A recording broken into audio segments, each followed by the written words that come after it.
Resumen de la primera semana del gobierno del cambio. Se cumple una semana de que Gustavo Petro asumió el poder y ya se le cayó la primera ministra, la ministra de las TIC. Es que con el gabinete que nombró Petro pues no se podría esperar menos. Miremos algunas de las caras y por último miremos la ministra de TICs. En el Ministerio de Transportes tenemos a Guillermo Reyes, la cuota política del Partido Conservador, un abogado que fue viceministro de Justicia en el gobierno de Uribe y que sin ninguna experiencia en el tema de infraestructura llega a este cargo con acusaciones de plagio en su contra. Para el Ministerio del Trabajo llega una comunista admiradora de Hugo Chávez y de Nicolás Maduro, Gloria Inés Ramírez, quien llega a hacer que las condiciones de los trabajadores colombianos sean tan buenas como los trabajadores venezolanos. Para el Ministerio de Relaciones Exteriores, Álvaro Leiva, quien llevaba 25 años cobrando una pensión ilegal y que ahora se le descubrió y por eso se le va a quitar una parte de esa pensión, con la plata obviamente de todos los colombianos. También está la ministra Irene Vélez de Minas y Energías, seguramente una mujer súper preparada en el tema que va a ayudar a la transición energética del país, pero no. Lo que estudió Irene Vélez es filosofía, es a lo que ha dedicado su vida, no tiene ninguna experiencia en el sector minero energético y además es amiga personal de la vicepresidenta Francia Márquez, quien es dueña o cuya familia es dueña de minas en el Cauca. Súper el nombramiento. La ministra es tan pro que ya anunció que en Colombia no se va a explorar más gas natural, ni se va a extraer más en un futuro, puesto que Colombia, según ella, tiene reservas para 8 años. Y cuando se acaben esas reservas, ¿qué vamos a hacer? Pues la ministra, la brillantísima ministra Irene Vélez, esta filósofa preparadísima para asumir el cargo minero energético del país, dice que la solución es sencilla, nos pegamos de Venezuela y listo. Se podría hacer con esa conexión que pudiéramos tener de transporte de gas con Venezuela. En Venezuela en este momento cocinan con leña. La falta de gas se extiende en Venezuela. Preparar comidas con carbón vegetal o madera era una práctica para momentos de esparcimiento, pero la carencia de combustible ha convertido esa opción en la única alternativa para muchos venezolanos, como esta familia en el estado de Sucre. Porque no hay gas para los venezolanos. Seguramente para los colombianos sí va a haber mucho.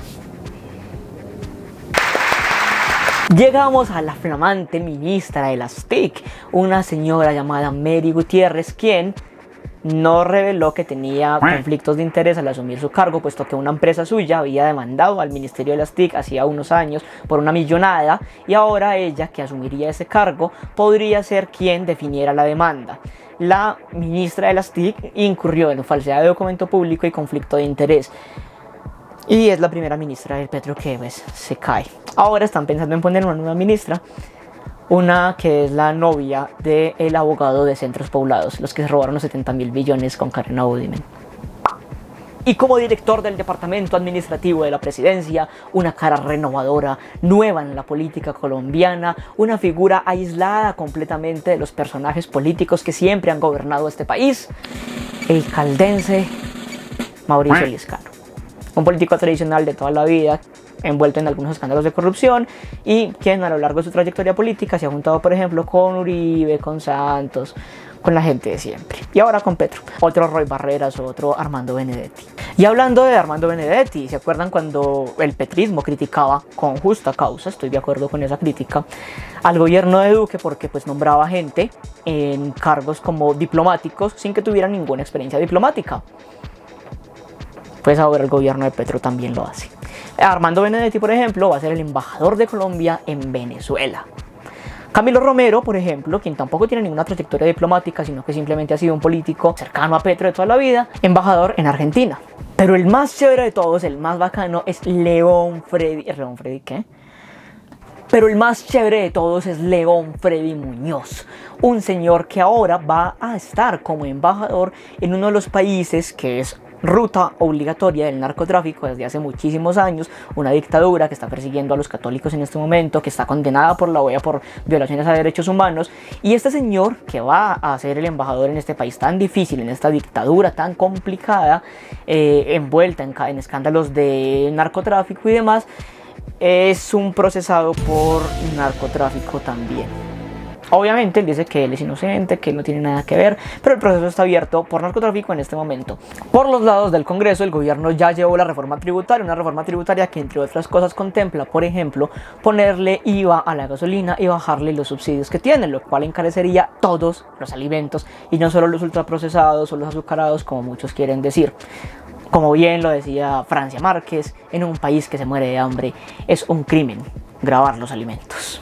Por ejemplo, según dicen algunos sectores camioneros, la cubeta de huevos llegaría incluso a los 52.000 pesos en caso de que la reforma pasara tal cual está. Seguramente no va a pasar tal cual está, pero como esta propuesta acabaría mucho con el poder adquisitivo de los colombianos para consumir, por ejemplo, huevos, leche, arroz, carne y demás, más de lo que ya pasó en el gobierno de Duque. Esta reforma tributaria busca recaudar 25 billones de pesos. ¿Se acuerdan cuando la oposición decía que no hacía falta una reforma tributaria si no se robaran la plata del país? Que cuando ellos llegaran al poder se iban a acabar esa robadera de 50 billones de pesos anuales y por lo tanto no sería necesario hacer una reforma. Además, este es uno de los incumplimientos a las propuestas de Gustavo Petro, pues en campaña dijo que solo iban a pagar impuestos los 4.000 más ricos del país. Me imagino que solo los 4.000 más ricos del país se benefician del transporte de alimentos por las carreteras de Colombia. Y hablando del Congreso, algunas maravillas de congresistas del pacto histórico no quieren bajarse su sueldo. Primero, Gustavo Bolívar había dicho, hey, no podemos, es que es imposible, toca para el 2026, qué cagada, pero vamos a trabajar en eso desde ya. Y luego J.P. Hernández dijo, hey, no, pero es que mira que hay una prima que nos dan a los congresistas y que se puede quitar, lo que reduciría nuestro salario. JP explicó que algunas de los congresistas del pacto histórico no quisieron firmar, a lo que ellas respondieron que esto era un linchamiento mediático y que ellas necesitaban esa plata para viajar, para poder transportarse por el país y ayudar a la gente, lo mismo que decía Macías, y por lo cual fue tan criticado. Los gastos de representación, vamos a decirlo aquí, del salario. Y ellos reciben por cuenta de ese salario la posibilidad de poder impulsar sus propios trabajos políticos y sociales. Nosotros, la mayoría de nosotros, o por lo menos yo hablo por mí, el gran porcentaje del salario que recibimos nosotros lo utilizamos precisamente para el trabajo social. ¿Qué hacemos? Pagamos los refrigerios, nos transportamos por todo el país. Ahora resulta que la congresista María José Pizarro su sueldo no le alcanza, no le es suficiente y necesita tiempo para leer la propuesta y ver si es conveniente o no bajarse ella su propio sueldo. Lo mismo pasa con Clara López y con esta otra señora que es innombrable. Así que esto ha sido un breve resumen de lo que es la primera semana del pacto histórico gobernando en cabeza de Gustavo Petro. Ya se anunció que nos van a poner a depender minero-energéticamente de Venezuela, que tenemos ministros completamente llevados del berraco, que pusimos un posible narco como embajador, un posible corrupto como embajador en otro país, gente sin experiencia técnica, que probablemente les va a tocar pagar muchísimo más dinero por los alimentos porque le van a poner impuesto a la gasolina y además le van a bajar los subsidios, que además los congresistas del pacto histórico no quieren bajarse su sueldo, pero lo bueno es que ya los bogotanos pueden ir a tomarse fotos en la Plaza Núñez.